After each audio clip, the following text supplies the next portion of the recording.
Hey, what's going on? I want to share something. I'm sitting here, I was trying to go to sleep. I was actually listening to Matthew 24. I keep hearing a lot of the people that believe that we're in the little season, they'll use verses out of Matthew 24. And I don't know if they're doing it on purpose, but this is how to use misdirection. I think it's probably the gatekeepers that are behind this deception.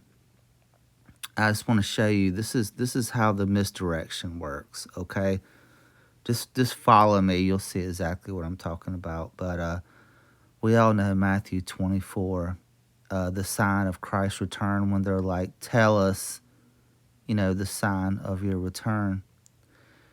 And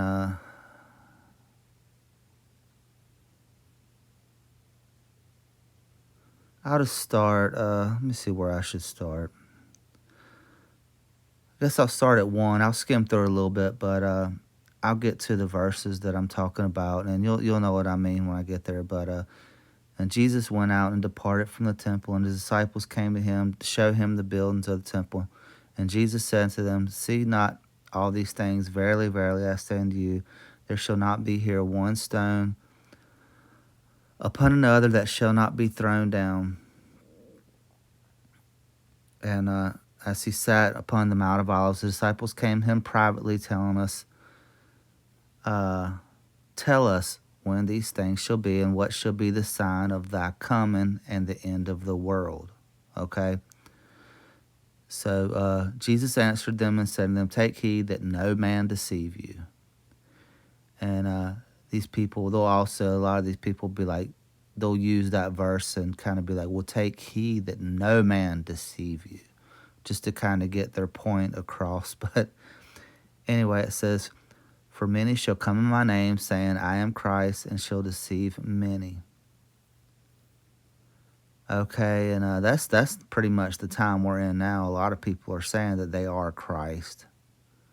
I mean, I can think of a couple preachers that have said that recently, but anyway, that's another video. But and ye shall hear of wars and rumors of wars. See that ye might not be troubled, for all these things must come to pass, but the end is not yet.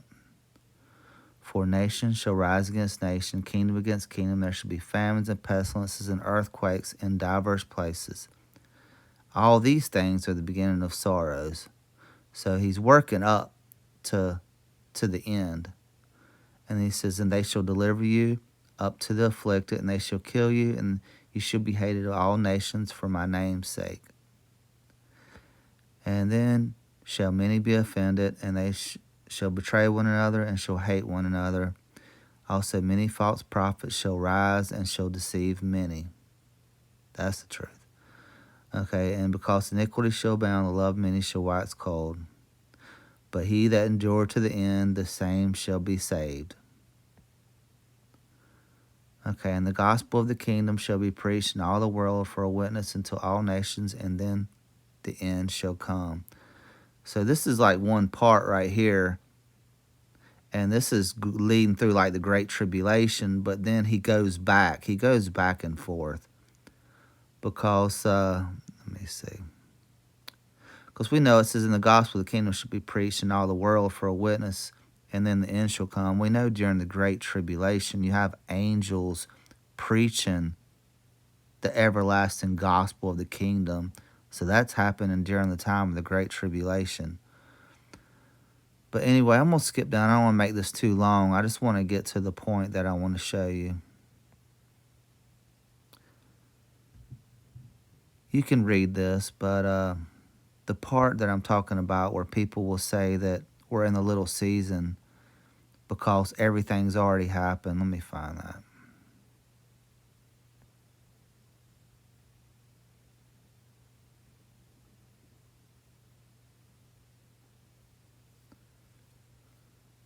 Okay, right here.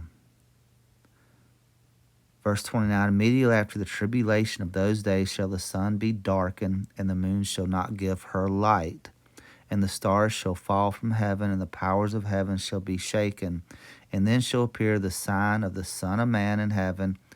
And then shall all the tribes of the earth mourn, and they shall see the Son of Man coming in the clouds of heaven with power and great glory.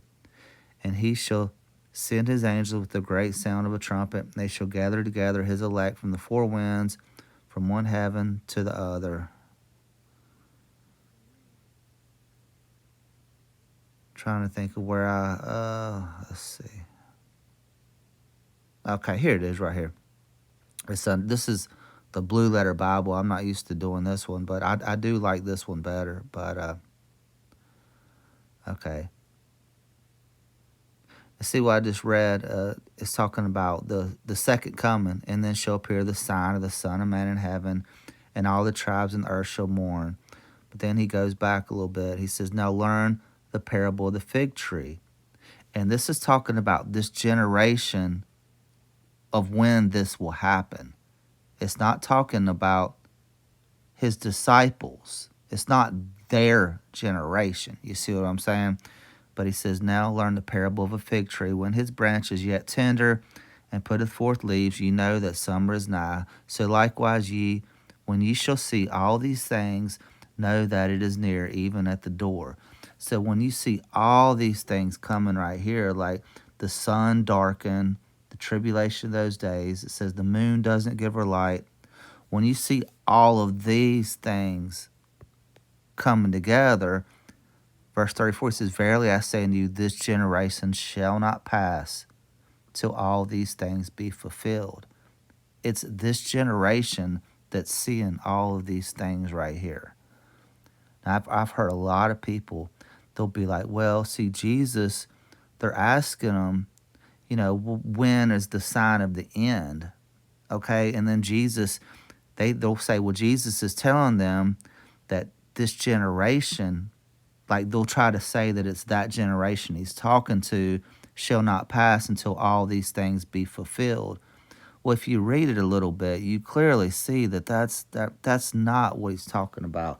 He's talking about the generation that sees the sun darken and the moon not giving her light and all of these things happening. I mean, that's the generation. And it says, and he shall send his angels with a great sound of a trumpet, and they shall gather together his elect from the four winds. It's the generation at that time when that happens. Okay? Now let me show you where the misdirection really comes from. If you go back to 17, this is where they get you right here. Check this out.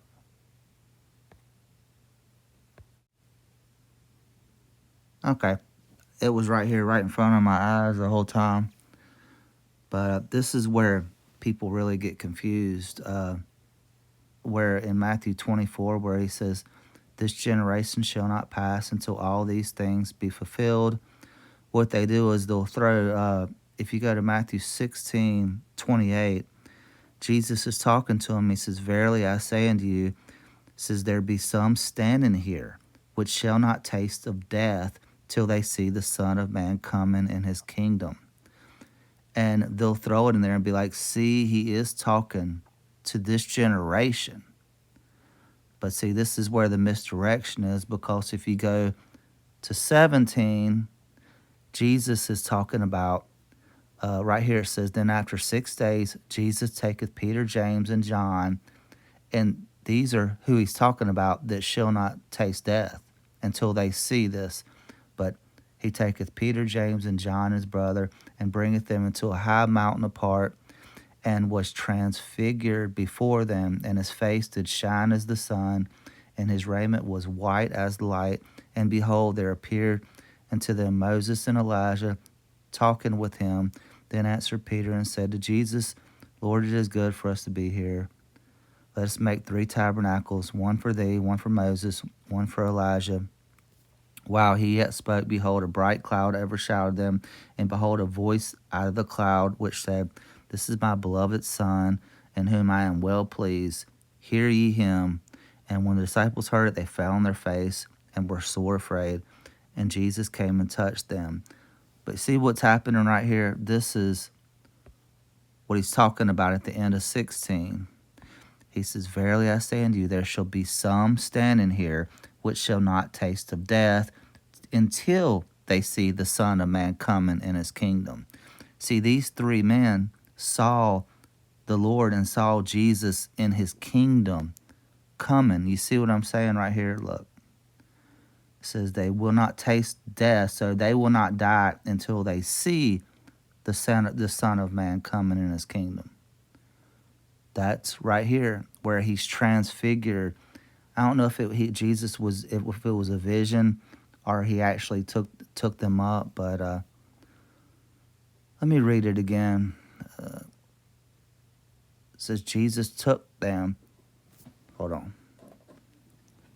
And bringeth them up into a high mountain, and he was transfigured before them, and his face did shine as the sun, and his raiment was white as the light. And behold, there appeared unto them Moses and Elijah talking with him. Then answered Peter and said, Jesus, Lord, it is good for us to be here. If thou wilt, let us make 3 tabernacles, one for thee, and one for Moses and Elijah. While he yet spoke, behold, a bright cloud overshadowed them.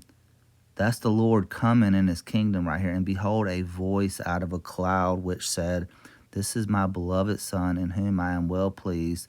Hear ye him. And this is what scared them really bad. And that is this part right here at the end, where he says, Verily, verily, I say unto you, there shall be some standing here which shall not taste the death till they see the Son of Man coming in his kingdom. That's the very next. It's the end of 16. It's the very next verses in chapter 17 that this happens. Okay, let's go back to 24. This is what I'm talking about misdirection.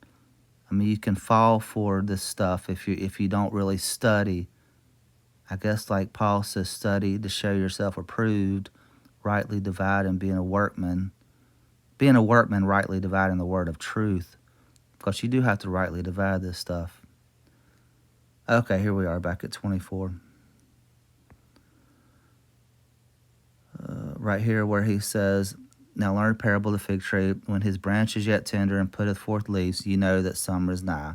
So likewise ye, when ye shall see all these things, know that it is near, even at the doors. Verily, verily, I say to you, this generation shall not pass till all these things be fulfilled. He's not talking about the generation of the men that are asking him what the signs are. I just showed you up here where it says his glorious return, where immediately after the tribulation of those days, it's that generation right there. So all these people that try to say that this has already happened, that Jesus has already came, they get this stuff out of Matthew 24, and they misdirect you and they deceive you because they take it all out of context and botch it up. But basically, that's about it. There's a few more things I want to talk about, but it's kind of late. I was trying to get some sleep, and I just wanted to share this before I forgot. But yeah, they'll go to Matthew 16, where he says that you men will not, there will be certain men that will not taste death. See, let me go back there one more time. And that really does confuse people.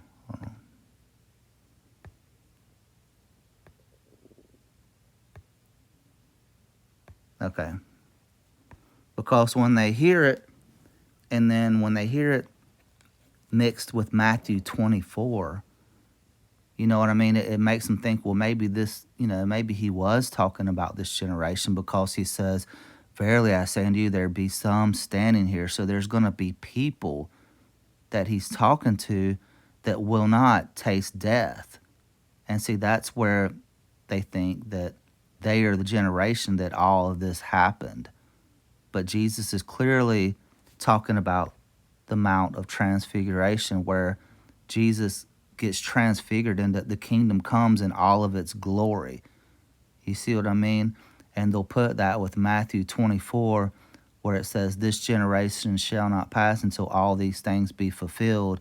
But when you read 24, you can clearly see, which I'm going to go back there real quick. I'm sorry. That's what I like about this Blue Letter Bible. I could probably do it quicker, but I'm almost there. And like I said, they get it confused, because he says, In verse 34, verily I say unto you, this generation shall not pass till all these things be fulfilled. And these people that are deceivers, I don't know if they're doing it willfully or they've just been deceived themselves. They'll be like, see, this already happened, because it says this generation shall not pass until everything's fulfilled, when all you got to do is go up a little bit before about his glorious return, and even go up further than that, and it tells you everything that's going to happen in that generation at that time. But anyway, I hope this helps people, because we are not in a little season, guys.